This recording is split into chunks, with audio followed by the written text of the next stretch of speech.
পানি খেলে নিয়ে বানাবো। আশের পানি খেলাবা হাঁসের পানি খেলে নিয়ে বর্তনগুলো পাওয়া যায় না এদিক ডুবি জানাবো।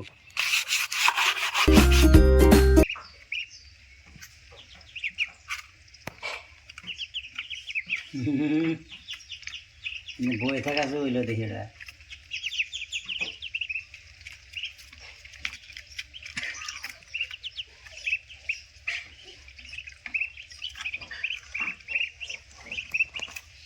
বান্দর বেশি খারাপ দেখলে খানিক বই থাকে।